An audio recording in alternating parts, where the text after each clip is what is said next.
ভাবো তো, আজ রাত 2টো তুমি আকাশের দিকে তাকিয়ে আছো। হঠাৎ দূরে একটা অদ্ভুত আলো নড়ছে। ওটা কি শুধু একটা স্যাটেলাইট, নাকি কেউ আমাদের দেখছে?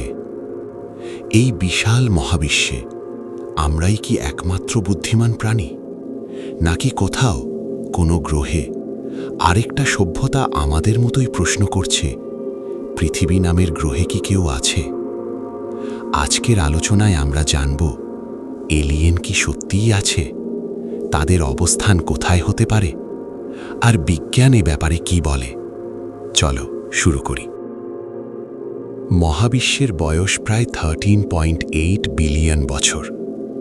আমাদের গ্যালাক্সি মিল্কি ওয়ে তেই আছে প্রায় 100 থেকে 400 বিলিয়ন তারা। আর পুরো মহাবিশ্বে এমন গ্যালাক্সির সংখ্যা প্রায় 2 ট্রিলিয়ন। ভাবতে পারছো, এত কোটি কোটি তারা, তার মধ্যে যদি মাত্র 1% তারার চারপাশে বাসযোগ্য গ্রহ থাকে, তাহলেও সংখ্যাটা দাঁড়ায় অগণিত। বিজ্ঞানীরা একে বলেন ড্রেক ইকুয়েশন। এটা একটা গাণিতিক অনুমান, যা দিয়ে বোঝার চেষ্টা করা হয় আমাদের গ্যালাক্সিতে কতগুলো উন্নত সভ্যতা থাকতে পারে। কিন্তু সমস্যা হলো, এখন পর্যন্ত আমরা সরাসরি কোনো এলিয়েনের প্রমাণ পাইনি। এখানেই আসে এক রহস্যময় প্রশ্ন, ফার্মি প্যারাডক্স। ফার্মি বলেছিলেন, যদি এলিয়েন থাকে তাহলে তারা কোথায়? এত বড় মহাবিশ্বে এত সময় ধরে কেউ কি আমাদের সাথে যোগাযোগ করবে না? ধরো আমাদের থেকে 1000 আলোকবর্ষ দূরে একটা সভ্যতা আছে। তারা হয়তো আমাদের মতোই টেলিস্কোপ দিয়ে পৃথিবী দেখছে, কিন্তু তারা এখন যে পৃথিবী দেখছে সেটা 1000 বছর আগের পৃথিবী। মানে তারা এখনও মধ্যযুগের পৃথিবী দেখছে। মহাবিশ্বের দূরত্বই সবচেয়ে বড় বাধা। আরেকটা তত্ত্ব বলে, হয়তো এলিয়েনরা আছে, কিন্তু তারা এত উন্নত যে আমাদের সাথে যোগাযোগ করাকে গুরুত্বই দেয় না, যেমন আমরা পিঁপড়ার সাথে যোগাযোগ করি না। আরেকটা ভয়ঙ্কর তত্ত্ব আছে, গ্রেট ফিল্টার থিওরি।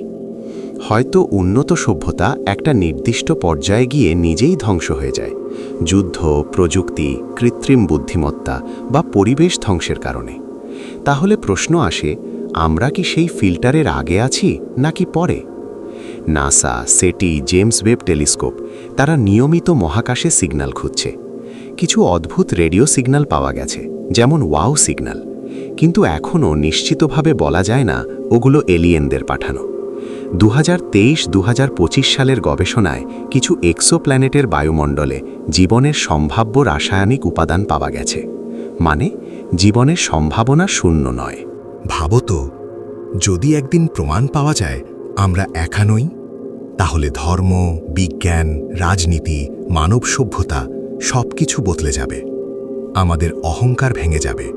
আমরা বুঝব পৃথিবী কোনো কেন্দ্র নয়, আমরা শুধু বিশাল কসমিক গল্পের এক ছোট চরিত্র। আর যদি প্রমাণ হয় আমরাই একমাত্র বুদ্ধিমান প্রাণী, তাহলে আমাদের দায়িত্ব আরও বড়। এই মহাবিশ্বে সচেতনতার একমাত্র আলো আমরা। তাহলে এলিয়েন আছে কি? বিজ্ঞান বলছে সম্ভাবনা অনেক বেশি, কিন্তু প্রমাণ এখনো নেই। হয়তো তারা খুব দূরে, হয়তো খুব কাছেই, হয়তো আমরা এখনো দেখার মতো উন্নত হইনি। তুমি কি মনে করো, আমরা কি একা, নাকি আকাশের ওপারে কেউ আমাদের দেখছে? কমেন্টে জানাও। আর যদি এমন রহস্যময় মহাবিশ্বের গল্প ভালো লাগে, তাহলে সাবস্ক্রাইব করতে ভুলো না, কারণ মহাবিশ্বের গল্প এখনো শেষ হয়নি।